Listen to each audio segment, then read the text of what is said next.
أعوذ بالله من الشيطان الرجيم. بسم الله الرحمن الرحيم. ومن أحسن قولا ممن دعا إلى الله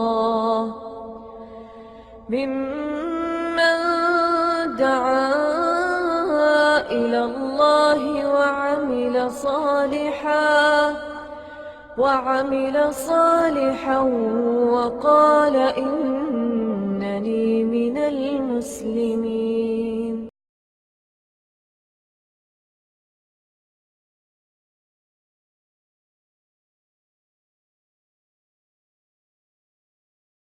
اور یہ اس کے احسان اور اس کے کرم کا ہی نتیجہ ہے، ورنہ کتنے لوگ ہیں پچھلے سال تھے اس سال نہیں، پچھلے سال یہاں ہمارے ساتھ جن کیمپوں میں تھے آج کیمپوں میں نہیں، پچھلے سال یہاں دنیا میں تھے آج دنیا میں نہیں، کتنے لوگ دنیا سے تشریف رہے ہیں۔ اللہ رب العزت نے ہمیں یہ ایک موقع دیا اور ہم نے الحمدللہ 29 روزے رکھ لیے۔ کل تو کیا خیال ہے، عید ہو جائے؟ کیا دل کیا چاہتا ہے؟ کل روزہ لگتا یہی ہے، اللہ کے ہاتھ میں ہے کہ کل عید ہوگی یا روزہ ہوگا۔ اکثر خیال یہ ہے کہ کل عید ہو جائے گی انشاءاللہ، لیکن چاند اللہ کے ہاتھ میں ہے، غروب ہلال کمیٹی والوں کے قبضے میں نہیں ہے، اس کا قبضے والا مالک آسمانوں کا مالک ہے۔ کل روزہ ہو الحمدللہ، 30 روزے مکمل ہو جائیں گے، عید ہو الحمدللہ، ہمارا مہینہ مکمل ہو جائے گا۔ مہینہ 29 کا یا 30 کا ہی ہوتا ہے۔ اللہ رب العزت نے ہمیں جو توفیق دی اس میں ہم سے کمیاں کوتاہیاں یقیناً ہوئی، روزے کے دوران کوئی غلط بات نکل گئی، بال بچے والے لوگ ہیں روزے کے دوران کوئی الٹ گھر والوں سے بات ہو گئی، ان باتوں کے ہمارے روزے سے نکالنے کا طریقہ ہمیں نبی صلی اللہ علیہ وسلم نے بتایا ہے کہ اگر ہم رمضان مکمل ہوتے ہی یا رمضان مکمل ہونے سے 1 یا 2 دن پہلے صدقہ فطر ادا کر دیں تو روزہ ان ساری لغویات سے اور ان رفث یا کوئی ایسی باتیں جو عورتوں سے متعلقہ ہیں ان متعلقہ باتوں سے روزہ بالکل پاک ہو جاتا ہے۔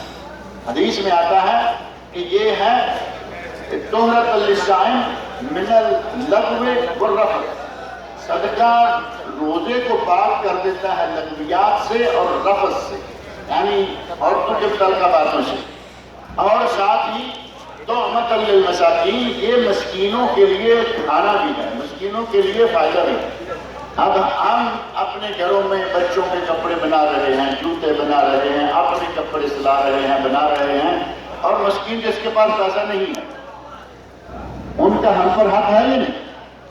نبی صلی اللہ علیہ وسلم رحمت للعالمین تھے، پورے جہانوں کے لیے، انسان کے لیے رحمت، حیوان کے لیے رحمت، پرندوں کے لیے رحمت، جانوروں کے لیے رحمت، کیڑوں مکوڑوں کے لیے رحمت، ہر ایک کی مثالیں موجود ہیں، لیکن یہ وقت نہیں ہے کہ ان مثالوں کو ذکر کیا جائے۔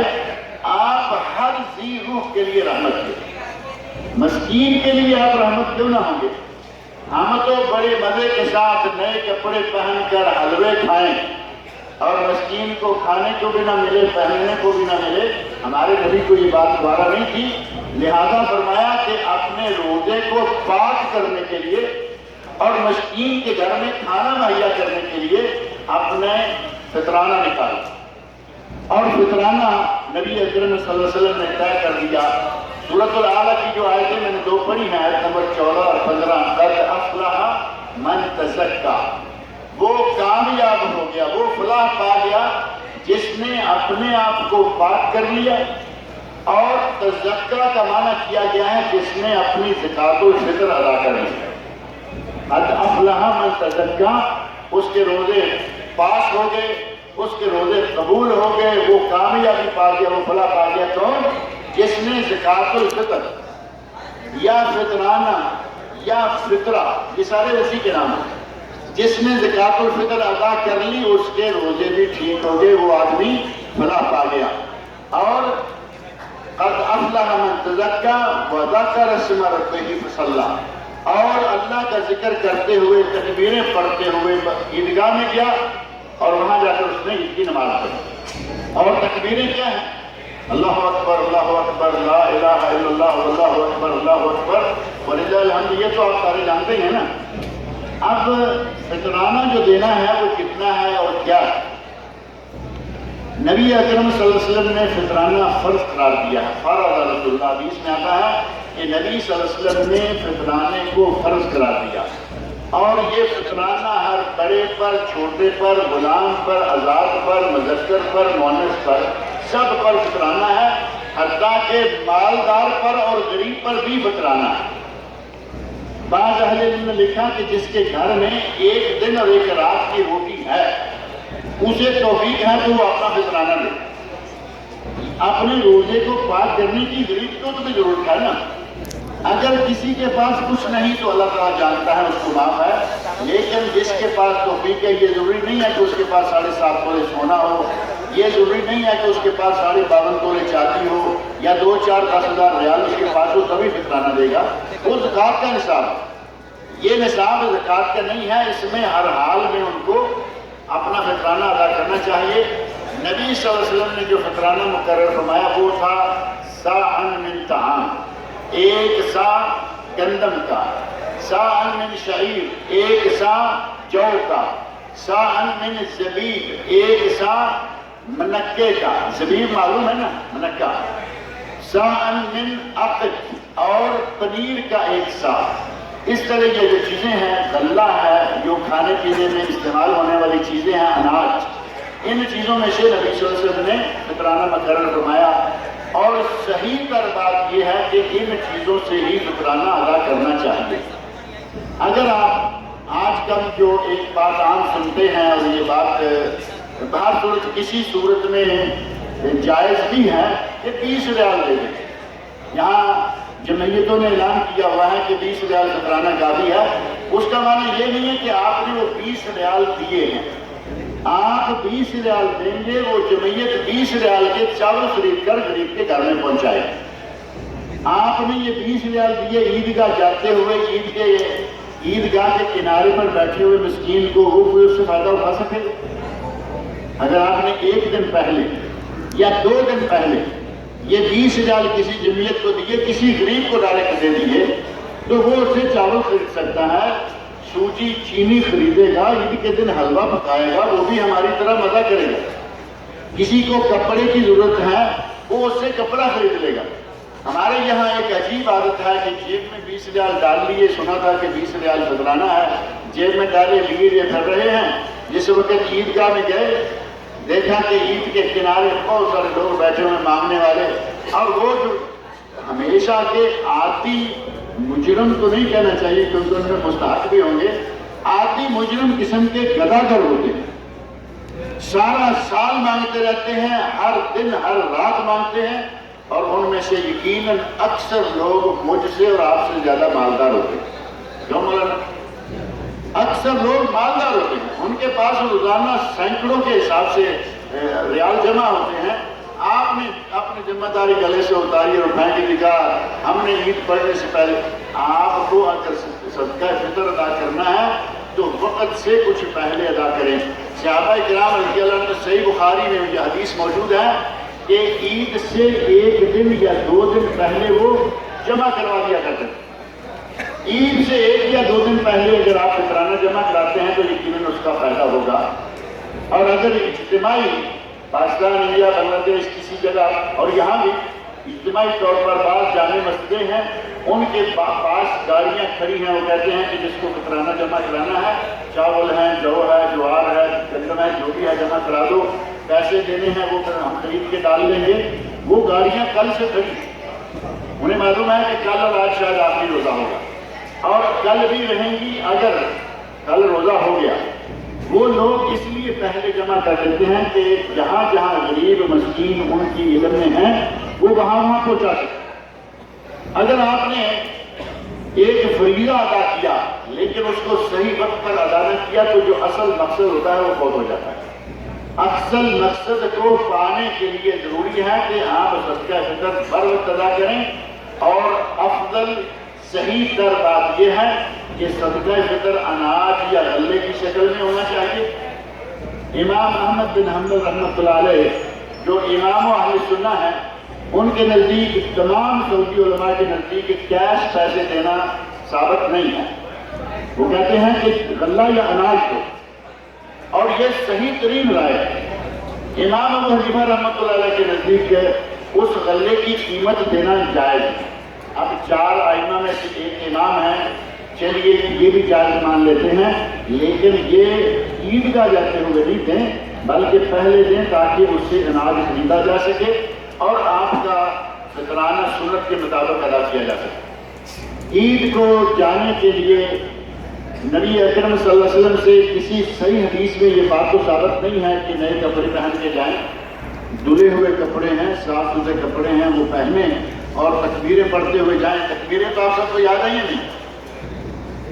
تکبیریں جو عیدگاہ جاتے ہوئے پڑھنا ہے، واپس آتے ہوئے پڑھنا ہے، جاتے ہوئے ایک راستے سے جائیں، واپسی پہ دوسرے راستے سے آئیں، وہ تکبیریں سب کو یاد ہوں گی کہ نہیں یاد تو آج کر لیں کیونکہ صبح ضرورت پڑنے والی ہے۔ وہ تکبیریں پڑھتے ہوئے جائیں۔ ایک چیز ہمارے پاکستان انڈیا کے لوگوں میں خاص طور پر پائی جاتی ہے، 2 رکعت نماز عید الفطر پڑھ لی اور امام خطبہ دینے کے لیے کھڑا ہوا اور ہم بھاگنا شروع ہو گئے۔ وہیں اٹھتے ہیں اپنے ساتھ والے مسئلے سے، میں اور مولانا عبدالسلام صاحب ایک کمرے سے نکل کے آئے عیدگاہ میں اکٹھے، اور ایک گاڑی میں سوار ہو کر عیدگاہ میں آئے۔ یہ ساتھ ساتھ ہم نے دونوں نے مسئلے ڈال دیے عید پڑھنے کے لیے، اور عید کی جیسے ہی وہ امام صاحب نے سلام پھیری 2 رکعتوں کی، میں اٹھا، مولانا اٹھے، ہم دونوں ایک دوسرے کو جبھا مار لیا، بغل گیر ہو گئے۔ یہ اب کیا اس کی کیا حقیقت ہو سکتی ہے؟ اس کا مقصد کیا ہے؟ یا تو ہم مہینے کے بعد ملے ہیں، 10 دن کے بعد ملے ہیں، بروگیر ہونا بنتا ہے۔ ہم اکٹھے ایک کمرے سے آ رہے ہیں، پھر کہیں گے کہ یہ رسم دنیا بھی ہے، موقع بھی ہے، دستور بھی ہے۔ یہ شاعروں والی باتیں چھوڑے، ہم شریعت کو ماننے والے لوگ، بات سمجھ میں آ رہی ہے نہیں؟ وہ شاعروں کی فحاشیاں ہیں، رسم دنیا بھی ہے، موقع بھی ہے، دستور بھی ہے۔ یہ عید ہے، اور عید پر گلے ملنا عید کے لیے جائز نہیں۔ یا کہیں کہ نیا مسئلہ کہاں سے آ گیا؟ عید پر عید کے نام سے گلے ملنا قطعاً ثابت نہیں ہے۔ مصافحہ کریں، سلام کریں، جائز۔ کوئی آدمی دیر سے ملا ہے، دور سے آیا ہے، جائز۔ لیکن اگر کہیں کہ عید ہے اور عید کی سنت ہے، یہ بھی گلے ملنا قطعاً ثابت نہیں ہے۔ لہذا عید کو مسنون انداز سے آپ گزاریں، مسنون انداز سے تکبیریں پڑھتے ہوئے جائیں، مسنون انداز سے تکبیریں پڑھتے ہوئے آئیں، مسنون انداز سے راستہ بدلیں، کپڑے صاف ستھرے پہنیں، کوئی حرج نہیں ہے۔ اور رمضان المبارک کے بعد نمازوں کا کیا کرنا ہے؟ رمضان المبارک کے بعد نمازوں کے بارے میں کیا پروگرام بنایا ہے؟ پورا مہینہ نمازیں پڑھتے رہے نا، 5 نمازیں پابندی کے ساتھ پڑھی ہیں، بلکہ 6 نماز تراویح بھی پڑھتے رہے ہیں۔ اب 2 رکعت نماز عید الفطر کھا لی، سیویاں پہ گئے فکر، یہ ہے نا مشہور ہمارے یہاں، 2 رکعت نماز عید الفطر کھا لی، سیویاں پہ گئے فکر، یعنی نمازوں کی چھٹی۔ ایسا نہ ہو، بلکہ عید الفطر کے بعد اگلے رمضان تک ہمیں 5 وقت کی نمازیں مسلسل کرنا ہے۔ ہم کوئی موسمی نمازی نہیں ہیں، کیا خیال ہے؟ موسمی نمازی نہیں ہے کہ رمضان آیا تو بے نماز، ہم ہمیشہ کے نمازی ہیں، 5 وقت کے نمازی ہیں اور ٹھاٹ کے نمازی ہیں۔ میں کبھی کبھی ذکر کیا کرتا ہوں کہ نمازوں کی اقسام ہیں، نماز کی اقسام ہیں۔ ایک ہیں 8 کے نماز، وہ جمعہ سے پڑھتے، جمعے کے علاوہ وہ نمازیں نہیں پڑھتے۔ جمعہ میں آئے، صاف ستھرا لباس پہنا ہوا ہے اور مسجد میں پہنچ گئے اور جمعہ پڑھا اور گئے، 8 دن کے بعد دوبارہ جمعہ کو ہی آئیں گے۔ کیا ایسا نمازی اسلام میں چلے گا؟ تھوڑی آواز دے کے بتائیے۔ نہیں چلے گا، نہیں چلے گا۔ ایک دوسرا ہے جو 360 کا نمازی ہے۔ سال میں کتنے دن ہوتے ہیں؟ 65 والی بات تھوڑے وہ انگریزوں کا کیلنڈر ہے. ہمارے 360 ہوتے ہیں مسلمانوں کے. سال میں 360 دن ہوتے ہیں اور انگریزوں کا جو کیلنڈر ہے نا جنوری فروری مارچ اس کے 365 اور 66 ہوتے ہیں. ہمارے 360. اور جو 360 کا نمازی ہے وہ کون ہوا؟ جو عید کے دن نماز پڑھتا ہے, وہ بھی خاص طور پر عید الفطر, کیونکہ روزے رکھے ہوئے ہیں اس لیے یہ تو نماز پڑھنی ہے.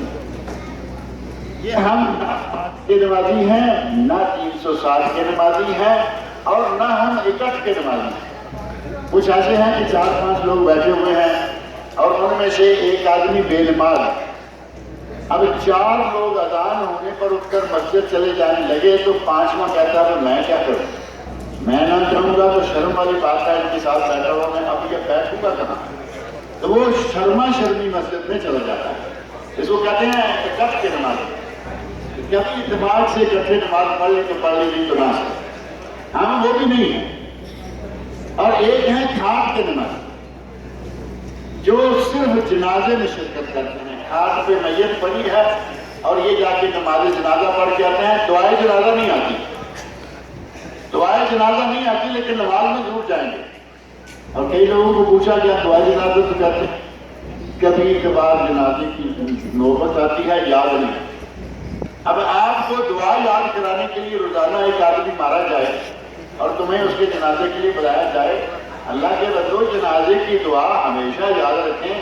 کب کسی اپنے عزیز کی, کب کسی اپنے رشتہ دار کی, کب کسی اپنے دوست کی, کب کسی پڑوس کی جائے ہمیں یاد نہیں ہوتی.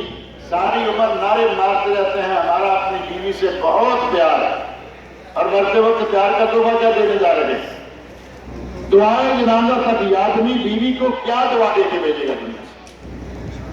عورت اگر کہے کہ مجھے اپنے شوہر سے بہت پیار ہے, مرتے ہوئے یہ کیا تحفہ دے کے بھیجے گی اپنے شوہر کو؟ اگر بیٹا کہے کہ مجھے اپنے باپ سے بہت پیار ہے, کیا تحفہ دے گا؟ اور باپ کہے کہ مجھے اپنی اولاد سے بہت پیار ہے, دعا یاد نہیں, جنازے کے وقت منہ بند کر کے کھڑا ہوگا احمقوں کی طرح, کیا یہ تحفہ دے کے بھیجے گا؟ ہمیں چاہیے کہ دعا یاد رکھیں. جنازہ کبھی پڑھنا پڑے لیکن دعا یاد کریں گے. نہیں دعا کریں گے انشاءاللہ, دعا یاد کریں گے اپنے عزیزوں کو آگے بھیجنے کے لیے. یہ جو کھاٹ کا نمازی ہے یہ جنازے میں ضرور شریک ہوتا ہے اور اس کو ثواب عذاب سے کوئی غرض نہیں. یہ اصل میں جنازے میں اس لیے جاتا ہے کہ آج اگر میں اس کے جنازے میں نہ گیا, کل میرا باپ مرا تو یہ میرے باپ کے جنازے میں نہیں آئیں گے. گویا کہ اپنے باپ کے جنازے کے لیے سواریاں اکٹھی کر رہا ہے کہ لوگ میرے باپ کے جنازے میں آئیں. ایسا نہ ہو کہ جنازہ مجھے اکیلے کو اٹھانا پڑے. ایسے نمازی چلیں گے؟ ایسے نمازی بھی نہیں چلیں گے. ہم ہیں کھاٹ کے نمازی. آپ دل میں عہد کریں اور پکا عہد کریں کہ ہم رمضان ہو غیر رمضان ہو ہم ہر حال میں 5 نمازیں تو ضرور پڑھیں. 5 نمازیں جو نماز پنجگانہ ہے یہ تو ہم ضرور پڑھیں گے. تہجد اللہ توفیق دے پڑھیں. قرآن کریم کی تلاوت ہمیشہ کریں. یہ بھی عہد کریں کہ ہم صرف رمضان میں نہیں بلکہ رمضان کے بعد بھی قرآن کریم کی ہمیشہ تلاوت کرتے رہیں گے. اللہ رب العزت نے اس مہینے میں قرآن نازل کیا, اب کھول ہی لیا ہے آپ نے, تو اب کوشش کریں کہ یہ قرآن بند نہ ہو اور اس قرآن کو اتنا اونچا کہیں نہ لٹکا دینا کہ پورا سال آپ کا ہاتھ ہی کہاں نہ پہنچے. اس کو اپنے ہاتھ میں رکھیں, قریب رکھیں. اور یہ جو کہا جاتا ہے نا کہ ہم اونچا اس لیے رکھتے ہیں کہ بے ادبی نہ ہو جائے, اس سے بڑی بے ادبی یہ ہے کہ ہم قرآن کو سال بھر کھولے ہیں. یہ بڑی بے ادبی ہے. سال قرآن کریم کو کھولتے رہیں, موقع پڑھتے رہیں. اگر آپ نے موقع قرآن کریم کو پڑھتے گزارا انشاءاللہ یہ ہے صحیح ادب. اور کوشش کریں کہ اس کا معنی مفہوم بھی سمجھیں.